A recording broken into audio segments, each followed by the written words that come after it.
शुरुआत करते हैं आज की न्यूज़पेपर की हम पहली न्यूज़ के साथ में। पहली न्यूज़ है हमारी गुजरात की कोविड-19 का जो हॉस्पिटल है वहाँ पर आग लगने के कारण 18 लोगों की डेथ हो गई है। तो जनरली ये देखा जाता है कि हॉस्पिटल में जो आग लगती है ना, उसका एक रीज़न बताते हैं शॉर्ट सर्किट का। और ज़्यादातर जो आग लगती है वो नाइट में ही होता है ये सारी घटनाएं, इसलिए लोगों की जान बचाना और भी ज़्यादा मुश्किल हो जाता है। तो हमें केवल पेशेंट का ट्रीटमेंट अकेला नहीं करना है, और अदर कारण भी हैं जिनके कारण उनकी डेथ हो रही है, तो उनसे भी हमको बचाना है। सेफ्टी पर हमें बहुत ज़्यादा ध्यान देना है इलाज के साथ साथ में। और इसमें कोविड-19 के पेशेंट की डेथ तो हुई ही है, इसके साथ साथ में 2 नर्सों की भी इसमें डेथ हो गई है। तो अब इसके लिए जो अधिकारी हैं उन्होंने जांच के ऑर्डर दे दिए हैं। ये जो घटना है ना, वो आईसीयू वार्ड में घटित हुई थी। आईसीयू में आग लगने के कारण ही ये घटना घटित हुई है। तो कोविड-19 के जो पेशेंट की डेथ हुई है वो जलने के कारण हुई है, और दूसरी बात दम घुटने के कारण उनकी डेथ हुई, क्योंकि ऑक्सीजन की सप्लाई वहाँ पे बिल्कुल कम हो गई थी, दम घुटने लगा, सांस लेने में प्रॉब्लम जा रही थी, इसके चक्कर में ही उनकी डेथ हुई है। और बहुत ज़्यादा गैप नहीं है, इसके पहले एक और फायर की घटना हुई थी। सूरत का जो एक प्राइवेट कोविड-19 का हॉस्पिटल है ना, वहाँ पर 5 लोगों की डेथ हुई थी। उसके बाद एक हफ्ते के बाद ये घटना हो गई। और कुछ टाइम पहले हमने न्यूज़ पढ़े थे, महाराष्ट्र की एक न्यूज़ आई थी जिसमें तो काफ़ी सारे लोगों की डेथ हुई थी। इसके बाद वाली जो न्यूज़ है वो न्यायालय की अवमानना से रिलेटेड है, जिसको हम कहते हैं इंग्लिश में कंटेम्प्ट ऑफ कोर्ट। इसके लिए 1971 में एक एक्ट बनाया गया था, जिसमें बताया गया है कि यदि कोर्ट की जो गरिमा है और उसके अधिकारों के मामले में अगर कोई व्यक्ति उनको मानता नहीं है, उनका निरादर करता है, तो कानूनन उस पर कार्यवाही की जा सकती है, ये कहता है ये एक्ट। अब ये जो कंटेम्प्ट ऑफ कोर्ट है ये 2 प्रकार का होता है। पहला है सिविल और दूसरा होता है क्रिमिनल। अब जो सिविल रहता है उसमें कोर्ट का कोई जैसे ऑर्डर पारित होता है, या फिर कोई रिट जारी करता है, या फिर कोई प्रोसेस है, उसकी जानबूझकर कोई व्यक्ति अवमानना करता है या फिर मानता नहीं है उनको, तो उसके खिलाफ कार्यवाही की जाती है। दूसरे नंबर पे आता है क्रिमिनल वाला। तो क्रिमिनल वाले में क्या होता है, जैसे कि आप किसी पिक्चर के द्वारा लिखित में, मौखिक में, या फिर उसको पब्लिश करें जो कि जिससे कि कोर्ट का अपमान होता है, तो उसको हम कहेंगे क्रिमिनल कंटेम्प्ट ऑफ कोर्ट। अब हम इसमें देखते हैं क्या क्या सज़ा का इसमें प्रावधान किया गया है। देखो, इसमें 6 महीने तक की जेल हो सकती है, या फिर 2000 का फ़ाइन, या फिर दोनों ही एक साथ सज़ाएं मिल सकती हैं। यदि हम सुप्रीम कोर्ट की बात करें तो अनुच्छेद 129 में सुप्रीम कोर्ट को पावर दी गई है, और यदि हम हाई कोर्ट की बात करें तो अनुच्छेद 215 में हाई कोर्ट के पास भी ये पावर होती है कि कंटेम्प्ट ऑफ कोर्ट के लिए वो पनिशमेंट कर सकता है। इसके बाद हम बात करते हैं न्यूज़ की। तो दिल्ली का जो हाई कोर्ट है उसने वार्निंग दी है सेंट्रल गवर्नमेंट को कि आप जितनी सप्लाई यहाँ पर करना चाहते थे ऑक्सीजन की, उतनी सप्लाई आपने नहीं किए हैं। तो इसका मतलब तो यही हुआ ना कि आप कोर्ट की अवमानना कर रहे हैं। दिल्ली में 490 मीट्रिक टन्स की सप्लाई डेली चाहिए, ऐसा हाई कोर्ट का कहना है। इसके बाद वाली जो न्यूज़ है वो आंध्र प्रदेश से है। आंध्र प्रदेश में भी 14 लोगों की डेथ हुई है ऑक्सीजन की सप्लाई से रिलेटेड, ठीक है। तो लेकिन यहाँ ध्यान देने वाली बात ये है कि केवल दिल्ली के मामले में ही वहाँ के हाई कोर्ट ने इस प्रकार का कदम उठाया है। अन्य स्टेट के जो हाई कोर्ट हैं उनको भी इस प्रकार के कदम उठाना चाहिए, तभी लोगों के स्वास्थ्य से रिलेटेड जो सुविधाएं हैं ना वो सही से मिल पाएंगी। इसके बाद वाली न्यूज़ हम देखने वाले हैं दिल्ली से। दिल्ली की सरकार ने एक वेबसाइट को लॉन्च किया है, जिसमें उन्होंने इंडिया के जो लोग हैं और या फिर जो विदेशों में रह रहे हैं वो यदि दिल्ली सरकार की मदद कर सकते हैं, कोविड-19 से लड़ने के लिए कुछ आर्थिक सहायता कर सकते हैं, तो इसके लिए उन्होंने एक वेबसाइट चालू की है। वहाँ पर जाके आप अपनी सहायता दे सकते हैं।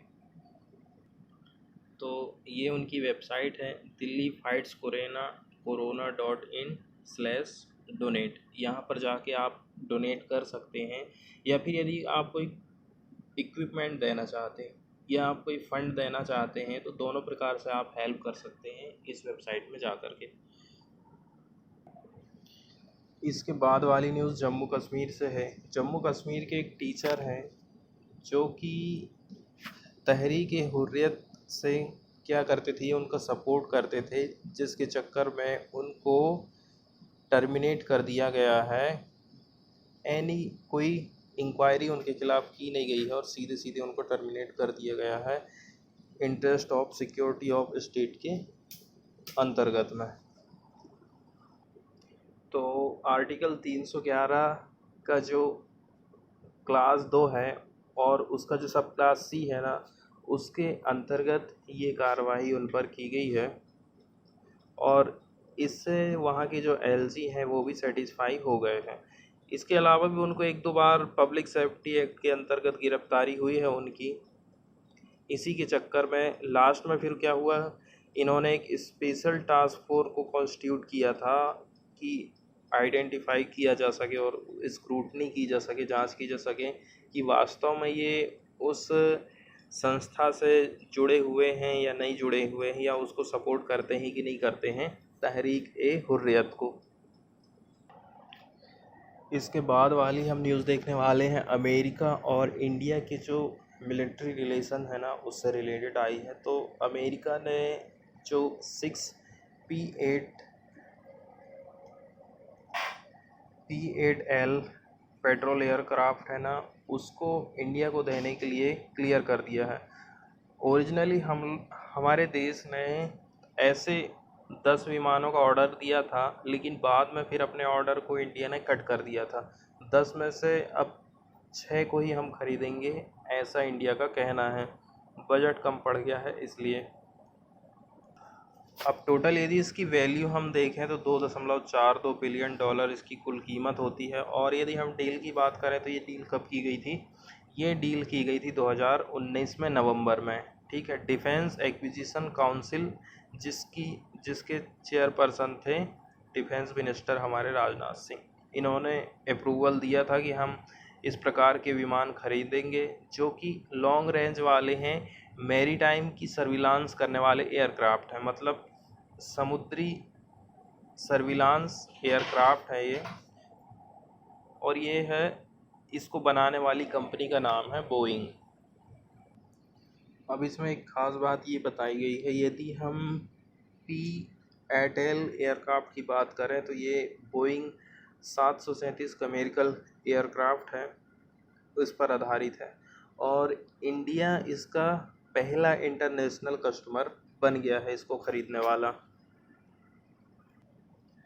इसके बाद वाली जो न्यूज़ है स्टेट डिज़ास्टर रिलीफ फंड से है, तो इसके बारे में थोड़ी जानकारी देख लेते हैं। इसको कॉन्स्टिट्यूट किया गया था डिज़ास्टर मैनेजमेंट एक्ट 2005 के माध्यम से, और ये एक प्रकार का प्राइमरी फंड है जो कि स्टेट को दिया जाता है, स्टेट गवर्नमेंट को, ताकि वो किसी भी डिज़ास्टर से लड़ सकें, उसके लिए एक्सपेंडिचर अच्छे से खर्च सकें और इमीडिएट उनको रिलीफ मिल सके।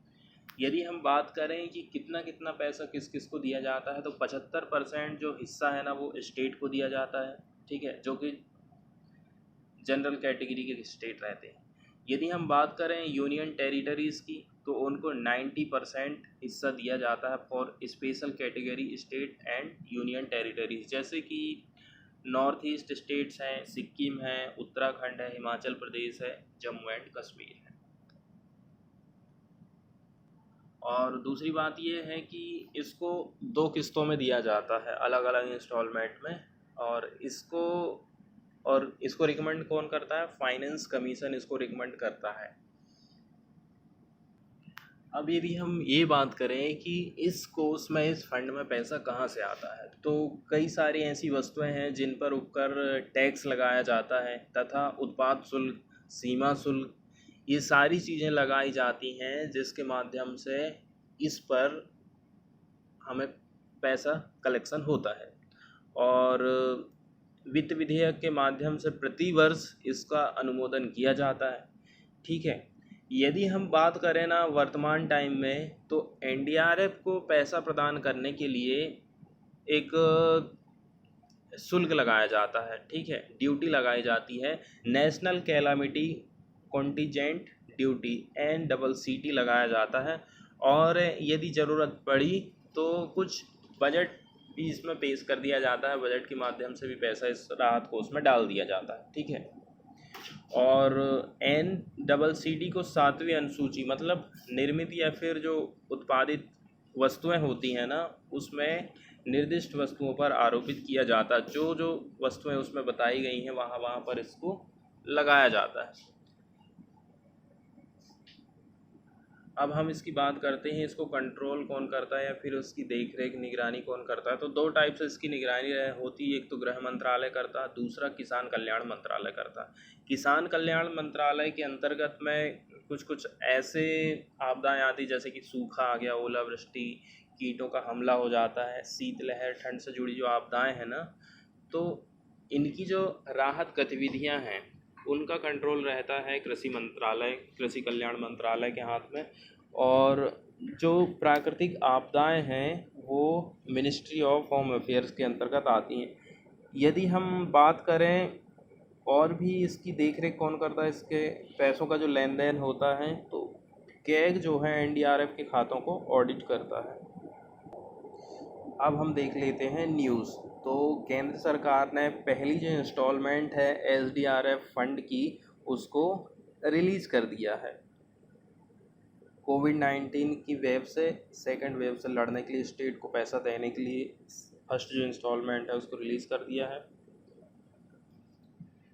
टोटल वैल्यू यदि हम देखते हैं तो इसकी टोटल वैल्यू होती है 8,873.6 करोड़ रुपए पहले इंस्टॉलमेंट का। ठीक है, तो department of expenditure, ministry of finance, ठीक है, और होम मिनिस्ट्री के जो रिकमेंडेशन है उसके आधार पर इसको रिलीज़ किया गया है। अब यहाँ पर प्रॉब्लम वाली बात ये है कि 50% जो हिस्सा है, 50% हिस्से तक मतलब कि 4,436.8 करोड़ जो पैसा है वो उसको स्टेट यूज़ कर सकते हैं कोविड-19 के कंटेनमेंट मेजर से रिलेटेड। मतलब कोविड-19 से लड़ने के लिए 50% हिस्सा आप इसमें खर्च कर सकते हैं। लेकिन यदि स्टेट को और भी ज़्यादा पैसे की ज़रूरत पड़ेगी तो फिर वो क्या करेंगे, जबकि इसमें यदि ऐसी बात कह दी जाती 50% बस हम खर्च करेंगे। तो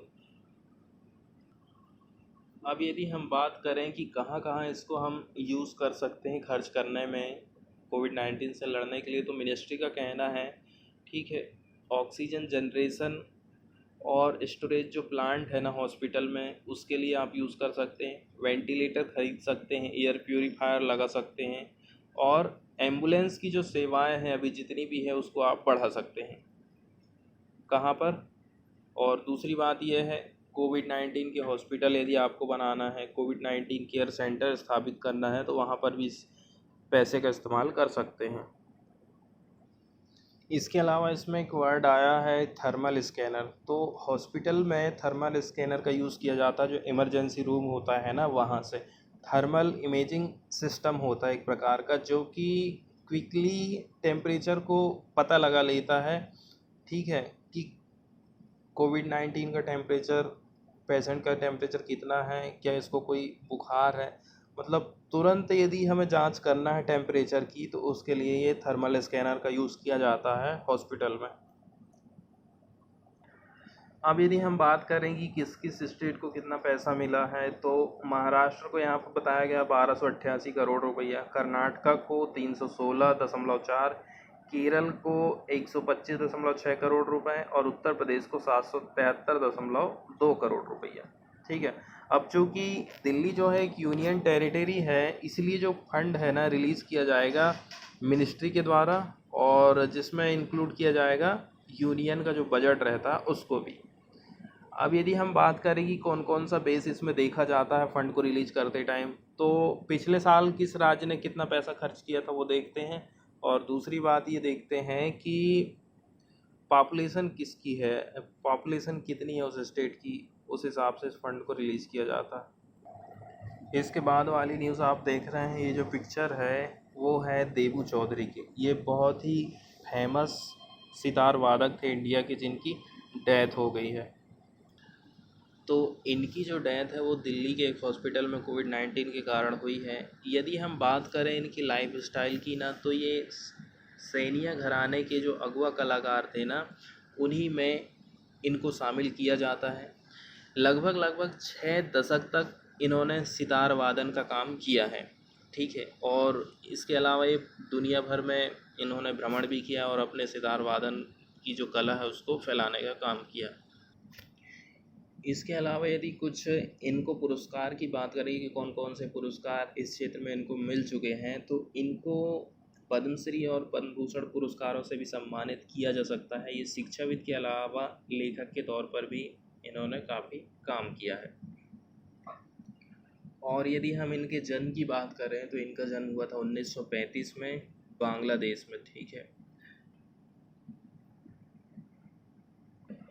इसके बाद हम देख लेते हैं पद्म पुरस्कार के बारे में क्योंकि यहाँ पर पद्म पुरस्कार का उल्लेख आया है। तो पद्म पुरस्कार की जो स्थापना है ना 1954 में की गई थी।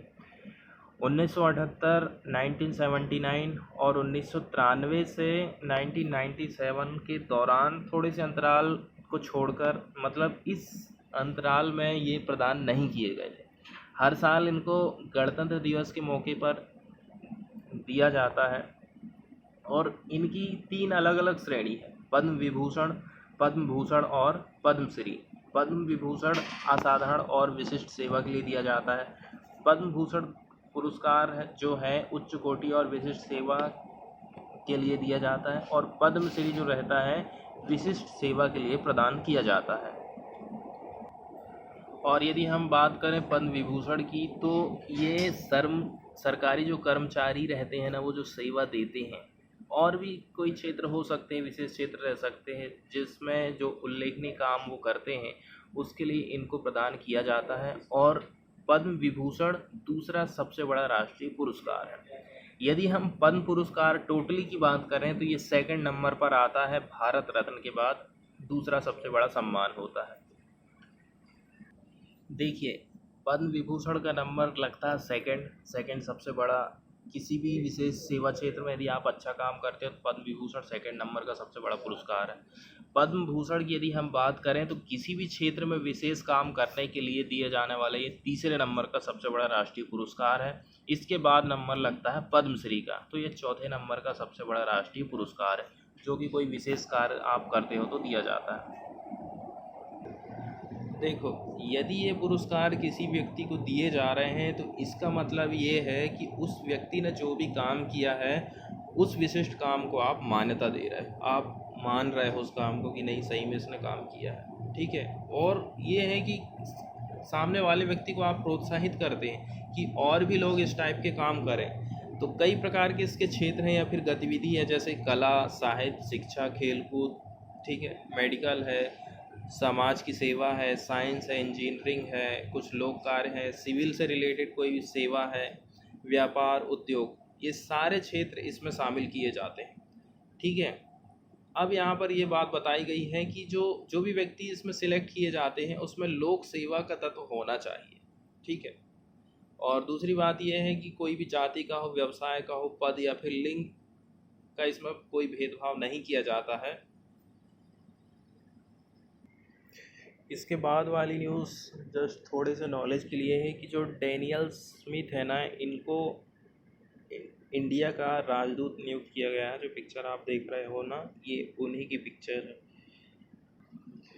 इसके बाद वाली न्यूज़ है WHO से। WHO ने अप्रूव कर दिया है जो मॉडर्ना वैक्सीन है ना, उसको इमरजेंसी यूज़ कर लेकर के। अब कई सारे ऐसे देश होते हैं जो कि जिनको पता नहीं रहता है कि हम कैसे पता लगाएं कि इस वैक्सीन को यूज़ करना चाहिए कि नहीं करना चाहिए, तो वो WHO पर निर्भर रहते हैं, विश्व स्वास्थ्य संगठन पर निर्भर रहते हैं। तो अब जब उन्होंने अप्रूवल दे दिया है इमरजेंसी यूज़ के लिए, तो उन देशों को काफ़ी हेल्प मिलने वाली है। इसके अलावा चाइना की भी कुछ वैक्सीन है, जैसे सिनोवैक है और सिनोफार्म है, इनको भी अप्रूवल मिलने की आशा है अगले वीक में WHO से।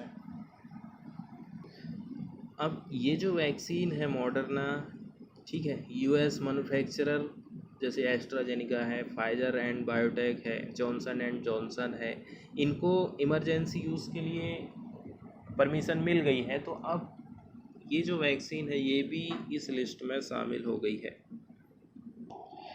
इसके बाद फॉरेन वाले पेज से US और अफ़गान रिलेशन से रिलेटेड न्यूज़ आई है कि अमेरिका अपनी सेना को अफ़गानिस्तान से वापस लेगा। उसका जो फाइनल फेज़ है ना वो अब चालू हो गया है। इसमें अमेरिका अपनी सेना को तो वापस ले गई, इसके साथ साथ में नाटो के जो ट्रूप्स हैं ना, सैनिक हैं, ये जो समर का जो एंड है इसमें लगभग सभी को वापस करने वाला है। नाटो के बारे में हम देख लेते हैं। इसका फुल फॉर्म होता है नॉर्थ अटलांटिक ट्रीटी ऑर्गेनाइजेशन, उत्तर अटलांटिक गठबंधन जिसको हिंदी में कहा जाता है। इसकी स्थापना हुई थी 4 अप्रैल 1949 को और इसका जो हेड क्वार्टर है वो ब्रुसेल्स बेल्जियम में है। 1949 में जब इसको बनाया गया था तो उस समय में इसके जो सदस्य थे वो 12 थे, और यदि हम 2020 तक का ये डेटा देखें ना तो लगभग 30 मेंबर कंट्री इसके सदस्य हैं और अलग अलग अंगों में इसको बांट दिया गया है, जैसे कि परिषद होता है, प्रतिरक्षा समिति होती है, उप परिषद रहता है और एक सैनिक समिति। तो जो परिषद है ये नाटो का सबसे बड़ा अंग कहलाता है, ठीक है। इसका निर्माण जो भी सदस्य स्टेट है ना इनके मिनिस्टर करते हैं और इसका जो अध्यक्ष है वो होता है नाटो का जो महासचिव रहता है ना वही इस परिषद का अध्यक्ष कहलाता है। यदि हम प्रतिरक्षा समिति की बात करें ना तो जितने भी नाटो देश हैं उनके रक्षा मंत्री इसका प्रतिनिधित्व करते हैं और जितने भी जो सेना से रिलेटेड निर्णय रहते हैं ना वो उसे लेने का काम यही प्रतिरक्षा समिति करती है। अब होता है एक उप परिषद। नाटो के जितने भी सदस्य हैं, ठीक है, उनके द्वारा नियुक्त कूटनीतिक जो प्रतिनिधि होते हैं ना उनकी एक परिषद रहती है। सैनिक समिति की यदि हम बात करें तो इसमें आइसलैंड और फ्रांस शामिल नहीं हैं, बाकी सब देश के जितने भी सेना के अध्यक्ष रहते हैं ना वो इसका प्रतिनिधित्व करते हैं। अब हम बात करते हैं जो बाइडन ने 1 तारीख को क्या कहा है, ठीक है। उनका ऐसा कहना है कि अब जो रिमेनिंग फोर्सेस है ना लगभग 2500 से 3500 US के सैनिक हैं और 7000 नाटो के सोल्जर्स हैं। इनको 11 सितंबर एक डेडलाइन रखा है कि 11 सितंबर तक हम इनको वापस ले आएंगे। अब यदि हम बात करें अमेरिका ने यहाँ पर अपनी सेना को भेजा है तो अमेरिका का कुछ पैसा भी खर्च हुआ होगा। तो ऐसा एस्टिमेशन लगाया जाता है कि लगभग $2 ट्रिलियन, ठीक है, इतना पैसा अभी तक अमेरिका खर्च कर चुका है अफ़गानिस्तान में। लगभग 2 दशक हो चुके हैं और 2 दशक मतलब होता है लगभग 20 साल। अब यहाँ पर ध्यान देने वाली बात ये है कि जो बाइडन है उनका ये कहना है कि एंड ऑफ समर तक विदड्रॉल कर लेंगे अपनी सेना को, लेकिन कुछ मिलिट्री पर्सनल भी जो है वो कंट्री में लेफ़्ट करके रखेंगे, मतलब छोड़ के रखेंगे। लगभग 60 जो मिलिट्री पर्सन है ना उनको अफ़गानिस्तान में ही रहने देंगे। अब इसमें बात की जाती है पुरानी कहानी की। देखो, अमेरिका और नाटो के जो एलाइज कंट्री है ना यहाँ के सैनिकों को अफ़गानिस्तान भेजा गया था। तारीख बताई गई है 7 अक्टूबर 2001 को, ठीक है। अलकायदा के से रिलेटेड जितने भी जो लोग थे ना जो कि 9/11 के टेररिस्ट अटैक से संबंधित थे उनको हंट करने के लिए ये सेनाएं भेजी गई थी। अब जिस समय ये सेनाएं भेजी गई थी उस समय अफ़गानिस्तान में रूल चलता था तालिबान का और तालिबान सपोर्ट करता था अलकायदा का, ठीक है। लगभग 2 महीना के बाद तालिबान जो है हार गया और जो अलकायदा के फाइटर्स थे ना और उनका जो लीडर था वो उसेमा बिन लादेन वो जो है भाग गया था। अब मेन जो रीज़न यहाँ पे बताया जाता है जो बाइडन साहब के द्वारा, वो ये है कि देखो, अब वो जो अलकायदा का जो ग्रुप था ना, वो डिग्रेड होना चालू हो गया, मतलब समाप्त होना चालू हो गया है। इसी के चक्कर में हम अपनी ट्रूप्स को यहाँ से बाहर निकाल रहे हैं, ठीक है। यूएस का एक नेवी था सील्स करके, इसने लादेन को किल्ड किया था, जो कि पाकिस्तान में छिपा हुआ था। तभी से लेकर अलकायदा जो संगठन था ना, उसमें गिरावट आने लगी या फिर वो कमज़ोर पड़ने लगा। देखो, यूएस और नाटो अपनी सेना को वापस लेके जा रहा है, वो बात तो सही है, लेकिन जब से ये एक डील साइन हुई है ना, या बातचीत चल रही है अफ़गान की सरकार और तालिबान के बीच में, तो उस दौरान जो किलिंग है ना, वो डेथ है, वो कम हो ही नहीं रही है। यदि हम बात करें अभी अभी फ्राइडे की, तो ठीक है, यहाँ पर एक बॉम्ब फटा था लोगार प्रोविंस में, जहाँ पर 21 लोगों की डेथ हुई थी। कई तो उसमें पुलिस वाले थे, कई उसमें स्टूडेंट थे। यदि हम 2001 से बात करें तो अभी तक 47,245 सिविलियंस लोगों की मौत हुई है।